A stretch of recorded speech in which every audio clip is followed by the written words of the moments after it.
استاد جی میرے 2 کوسچن ہیں. میری آپ سے ایک گزارش ہے کہ میں بہت زیادہ انتظار کیے ہیں 2 کوسچن کے لیے. جیسا کہ آپ کہتے ہیں موقع کو ضائع نہیں کرنا چاہیے. اگر اس مجلس میں آپ نہیں دے سکتے لیکن کوئی تفصیلی مجلس ان کا ضرور جواب دیجیے گا. آپ میگزین خالی کر لیں. جی استاد جی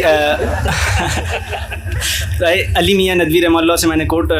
پڑھا ہے ان کا کہ اگر کوئی قوم کے کسی قوم کے نوجوان 5 وقتہ نمازی تو کیا تہجد گزار بھی ہوں، لیکن اس کو اگر سیاسی شعور نہ دیا گیا تو آنے والے وقت میں کوئی بعید نہیں ہے کہ 5 وقتہ نماز میں بھی پابندی لگ جائے گی، تہجد تو دور کی بات ہے. میرا آپ سے کوسچن یہ ہے، اس ادارے میں آئے تو آپ نے بھی باہر بتایا، ٹیچر نے بھی بتایا کہ یہاں پہ سیاست کی بات نہیں ہوتی، لیکن میں یہ مجبور ہو گیا ہوں. میں نے بہت زیادہ سوچا ہے. اب مسئلہ یہ ہے کہ جب عمران خان صاحب آئے تھے آپ کی شورا نے فیصلہ کیا تھا، آپ کا موقف یہ تھا کہ وہ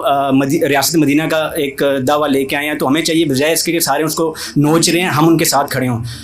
اس ٹائم تو بہت سے لوگ پریشان ہوتے تھے کہ ہم عمران خان صاحب کا دل چیر کو تو دیکھ نہیں سکتے، لیکن ہماری پوری شریعت جو ہے فقہ ہے وہ زہر پہ ہے. تو ابھی مجھے ایٹ لیسٹ اتنے بڑے بڑے علماء بیٹھے ہیں وہ یہ نہیں کہہ سکتے کہ ابھی کہ آپ عمران خان صاحب کے اپنے اندر جا کے تو نہیں دیکھا. اور میں اس لیے کہہ رہا ہوں کہ آپ جب کوئی بات کرتے ہیں تو ان کا معاشرے پہ امپیکٹ ہوتا ہے. جب وہ سیاست کی بات کرتے ہیں تو جو سیاست کے ماہر ہیں جن کے پیچھے پوری بیگ بھی ہے انہوں نے یہ بتایا تھا کہ یہ آیا ہے کس اور مقصد کے لیے، ہمیں نظر کچھ اور آ رہا ہے. تو میری آپ سے یہ گزارش ہے اس چیز کی بہت زیادہ تشریح کیجیے. اور بس آخری چیز ایڈ کروں گا کہ آپ کو ابھی سارا چیز گزر گئی، آپ کی شروع کو یہ نہیں لگتا کہ ہمارا وہ والا فیصلہ جو عمران خان کے متعلق لیا تھا اس میں ہم جلدی سے لے لیا تھا یا کوئی غلطی وغیرہ ہو گئی ہے؟ مجھے سوال کرنے سے خوشی ہوتی ہے کہ طالب علم بولیں، پوچھیں، بات کریں. دیکھیں میں اس کے بارے میں، چونکہ یہ ایک ایسا سوال ہے جو ایک مشترک سوال ہے بہت سارے لوگوں کے ذہنوں میں، یہ جو میں بار بار آپ لوگوں نے مجھے سنا ہوگا کہ ریاست کے حقوق، حکمرانوں کے حقوق، اور میں اس بارے بہت بات کرتا ہوں. تو یہ صرف عمران خان کے لیے نہیں تھے، یہ جب مشرف کا دور تھا اس وقت بھی میں یہ ساری حدیثیں بیان کرتا تھا. پھر زرداری صاحب کی حکومت آئی پیپلز پارٹی کی، اس وقت بھی یہ حدیثیں میں بیان کرتا تھا. پھر نواز شریف کی حکومت آئی اس وقت بھی، پھر عمران خان کی حکومت آئی. تو وہ جو 10 حقوق ہیں، اگر عمران خان وزیر اعظم بنے گا تو وہ 10 حقوق اس کے بھی ہوں گے، اور اگر شہباز شریف بن جائے گا تو وہ 10 حقوق اس کے بھی ہوں گے. ایک بات تو یہ آپ کو سمجھنا چاہیے کہ جو 10 حقوق میں سموتا، جائز چیزوں میں ان کی بات کو دھیان سے سننا اور جائز چیزوں میں اطاعت کرنا، ایک یہ حق ہے. دوسرا یہ کہ نفیر عام اور ہنگامی حالات میں اپنے سارے کاموں پہ اس کے حکم کو مقدم کرنا، چاہے وہ جنگ ہو یا ایسی صورتحال ہو جائے جس میں سیلاب آ گیا ہے، دشمن نے حملہ کر دیا ہے، بہت بڑا نقصان ہو رہا ہے پوری ریاست کو، تو وہ بھی نفیر عامی کے حکم میں ہوتا ہے. تیسری چیز ہوتی ہے اس کے ساتھ خیر خواہی کا اور اخلاص کا تعلق رکھنا. حکمران کے لیے آپ مخلص ہوں اور مخلصانہ تعلق ہو. اگر وہ حکمران ظالم بھی ہے، حجاج بن یوسف بھی ہے، تو بھی اس کے حقوق ہیں. یہ بات سمجھ رہے ہیں نا؟ تو حجاج بن یوسف جب وہاں تھے تو ان کے پیچھے عبداللہ ابن عمر رضی اللہ تعالیٰ عنہما، انس بن مالک رضی اللہ تعالیٰ عنہ، اور کتنے صحابہ کرام تھے جن کی لمبی عمریں ہوئی تھیں، تو ان کے پیچھے نماز پڑھتے تھے، ان کے ساتھ جہاد کرتے تھے. یہ جو اپنی مرضی سے ہم کرتے ہیں نا، کہ ہماری مرضی کا آدمی آئے گا تو ہم اس کی بات سنیں گے، اطاعت کریں گے، ہماری مرضی کا نہیں ہوگا اس پہ لان تان کریں گے، یہ بات غلط ہے. میں نے اس وقت بھی سب لوگوں سے بات کہی کہ اگر ہماری پارٹی کا نہیں ہے لیکن وہ بن گیا ہے، چاہے وہ دھاندلی کے ذریعے سے آیا ہو، لیکن اگر انہوں نے آئین پہ حلف اٹھا لیا، ایک قومی اسمبلی بن گئی، تو یہ ایسی مثال ہے اس کی جیسے کوئی آدمی جبراً مسلط ہو جائے. تو میں نے بتایا 4 طریقے جو ریاست بنانے کے، حکمران جہاں بانی کے جو 4 طریقے ہیں. ایک یہ کہ تمام اہل حل و عقد وہ اس کے ہاتھ پہ بیعت کر لیں،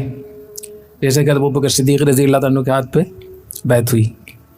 دوسرا ہے کہ خلیفہ آنے والے کے بارے میں وصیت کر جائے اور لوگ اس کے ہاتھ پہ بیعت کر لیں، جیسے حضرت عمر رضی اللہ تعالیٰ عنہ کے بارے میں وصیت کی اور لوگوں نے ان کے ہاتھ پہ بیعت کی اور ان کی امامت کو اور ان کی خلافت کو لوگوں نے تسلیم کیا. تیسرا طریقہ یہ ہے کہ شورا بنا دی جائے اور شورا کی اکثریت جس طرف ہو اس کو مان لیا جائے، جیسا کہ حضرت عثمان غنی رضی اللہ تعالیٰ عنہ کی جو خلافت تھی، وہ 6 ذات کی شورا تھی، تو 4 نے ان کے حق میں ووٹ دیا اور 2 نے ان کے حق میں نہیں دیا ووٹ، لیکن ان کی خلافت قائم ہو گئی اور اس کے بعد لوگوں نے ان پہ ہاتھ پہ بیعت بھی کر لی. ایک طریقہ ایسا ہوتا ہے جس میں ناجائز طریقہ اختیار کیا کسی نے، زبردستی طاقت کے بل بوتے پر وہ طریقہ تو غلط تھا لیکن اس کا قبضہ مستحکم ہو گیا، تو شریعت اس کے بارے میں بھی کہتی ہے کہ اس کی اطاعت بھی ویسی واجب ہو گئی جیسا کہ جائز طریقے سے آنے والا ہے، تاکہ مسلمانوں کی جو اجتماعی نظم ہے وہ برباد نہ ہو۔ اس لیے ائمۃ الجور جو میں نے بتایا نا کہ وہ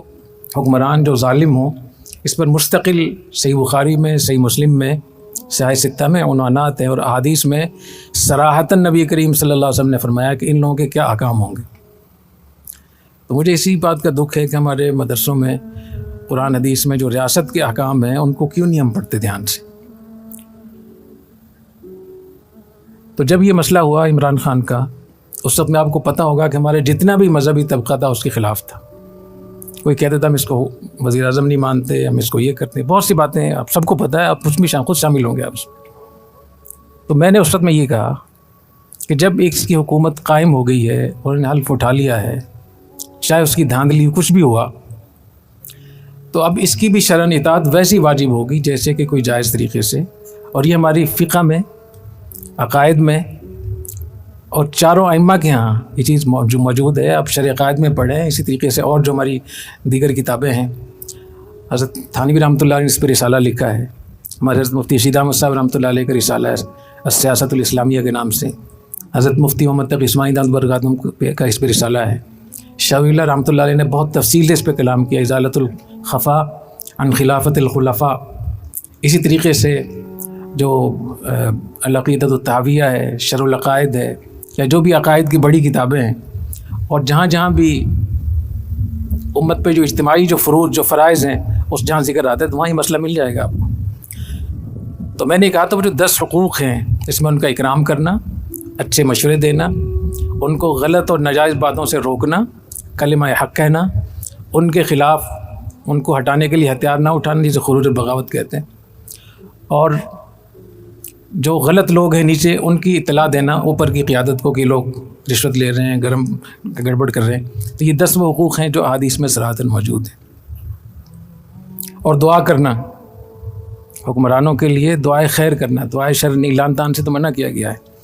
تو یہ 10 حقوق ہیں۔ اگر عمران خان کی حکومت ختم ہوگی تو اب شہباز شریف کی حکومت ہے،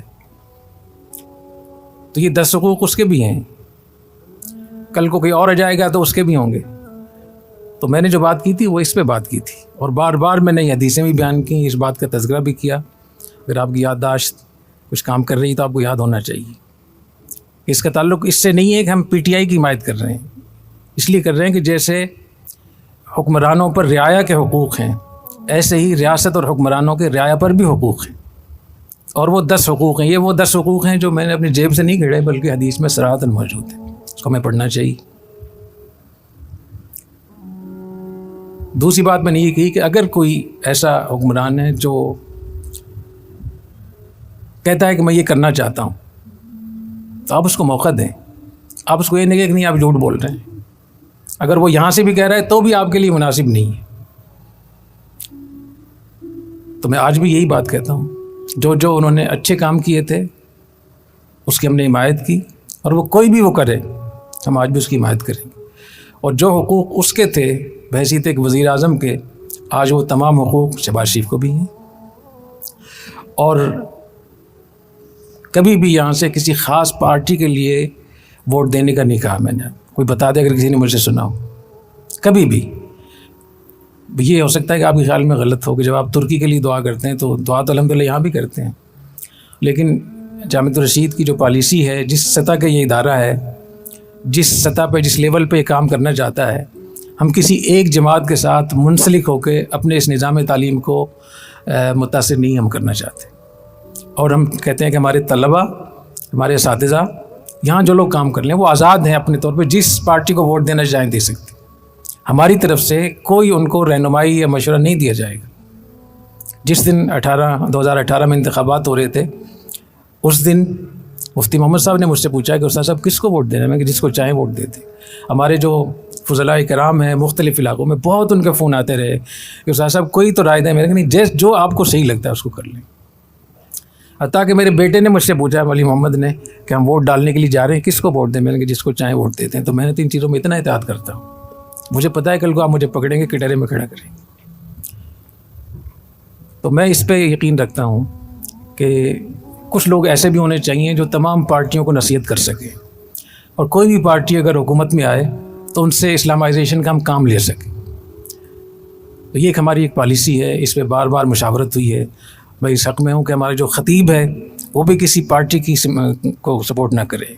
جامع رشید سے کسی پارٹی کے ساتھ اپنے طور پہ کرے، لیکن جامع رشید کے فورم سے، یہاں کے ممبر سے، یہاں کے GTR میڈیا ہاؤس سے کوئی ایسی چیز یہاں سے نہ جائے جس سے پتہ چلے کہ ہمارا کسی پارٹی سے تعلق ہے. ہاں اگر وہ پارٹی برسر اقتدار آ گئی ہے تو اس کے ویسے حقوق ہیں، اور وہ حقوق وہ ہیں جو حضور اکرم صلی اللہ علیہ وسلم نے دیے ہیں. تو اس بات کو کیوں بھول جاتے ہیں آپ لوگ؟ پہلے چونکہ یہاں میڈیا نہیں تھا، اور میں ویسے بھی میڈیا میں نہیں آتا تھا،